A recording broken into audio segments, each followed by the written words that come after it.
अस्सलाम वालेकुम, आप देख रहे हैं RNN न्यूज और मैं हूं नाइला भट्टी। शामिल करते हैं आज की अहम खबरें। खबरदार आपको डिस्ट्रिक्ट बिहाड़ी से मोहम्मद मौसम जोया की रिपोर्ट के मुताबिक डिप्टी कमिश्नर बिहाड़ी इमरान तौकीर से नेशनल रूरल स्पोर्ट प्रोग्राम के वक्त ने मुलाकात की। प्रोजेक्ट मैनेजर फरजाना अली शाह और district team lead Farina Fayaz ने इदारे की वर्किंग पर ब्रीफिंग दी। डिप्टी कमिश्नर ने NRSP की खिदमात को सराहा और मुकम्मल ताउन की यकीन दहानी कराई। डिप्टी कमिश्नर इमरान तौकीर ने कहा, ओलंपिक प्रोजेक्ट के तहत असातिज़ा की ट्रेनिंग करना बेहतरीन इकदाम है, इससे गर्ल्स एजुकेशन में बेहतरी आएगी। उन्होंने कहा, लड़कियों की तालीम पर खसूसी तवज्जो देने और ड्रॉप रेट कम करने की जरूरत है। प्रोजेक्ट मैनेजर फरजाना अली शाह ने बताया, NRSP जिला बिहाड़ी के 29 गर्ल्स स्कूलों में पायलट प्रोजेक्ट पर काम कर रही है।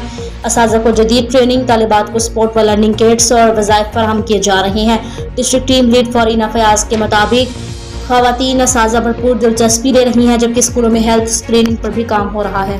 अब तक के लिए इतना ही। मजीद खबरों और अपडेट से बाखबर रहने के लिए देखते रहें RNN न्यूज।